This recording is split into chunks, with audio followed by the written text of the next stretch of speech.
Susan Powell there. Now, how do you save a dying language? California is home to the greatest diversity of Native American tribes in the United States. It still has 90 separate identifiable languages, but many are being lost as the last fluent speakers die and English dominates. Alistair Leithhead reports.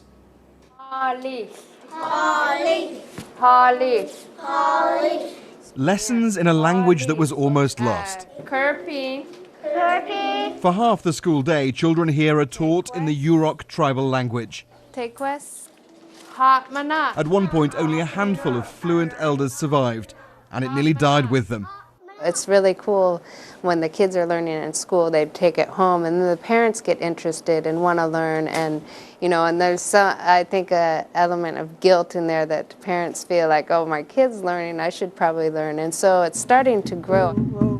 It's an ancient culture. Today's reservation runs either side of the river, from the ocean to the mountains. Salmon has always been their staple and their living, as it is today. The songs sung in the Yurok language pass the long oral history on to a new generation. If you lose your culture, like you lose a huge chunk of who you are. The same thing with the language. And certainly the spiritual knowledge and cosmic knowledge that we have is really important. The tribes become very integrated, but wants to keep the young interested in their past. Things like how to make the old staple of acorn soup.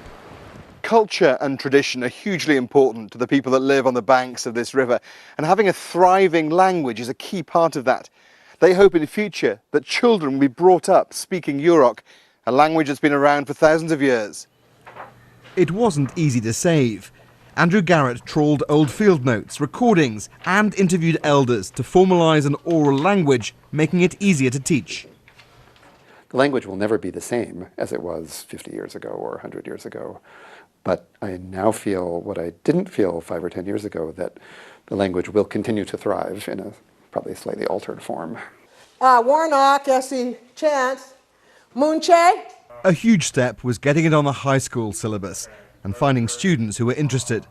I'm learning Yurok to preserve the language and keep it alive. My grandpa speaks it, so it's nice to exchange words. Will you be continuing it? Yes, I'll be in Yurok 2 next year.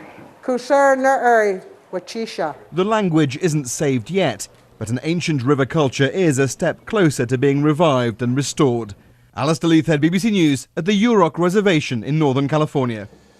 We'll speak to Mark Turin, who joins us from Yale University, director of the World Oral Literature Project. Sad, but is it more than sad when languages die out? Because isn't this just Darwinism in action? Well, let's focus for a moment on the fact that this is an incredible story of hope and perseverance and endurance. And I commend the reporter for picking up this tale and running with it, because so often we hear stories of language death. Here's a story of language reclamation and survival. Yes, but the question was, though, I mean, however attractive it is, isn't this just the Darwinian process? It is the survival of the fittest. If more people are speaking another language, then that's what happens, and that's just the way life is. I think that's a common perception, but I think the situation is more complex than that. That way of thinking reflects, I think, the Anglo-Saxon worldview, which is dominated by monolingualism. For most of the world's history, in most countries, people have been multilingual, speaking many different languages. So Darwinian survival may be an appropriate way to think about species, but I don't think it works really for languages. States have been punitive about indigenous languages for most of the world's history. Now we have a chance to celebrate some of that diversity. It is absolutely fascinating. Mark Turin, thank you very much indeed for joining us from Yale here on the programme.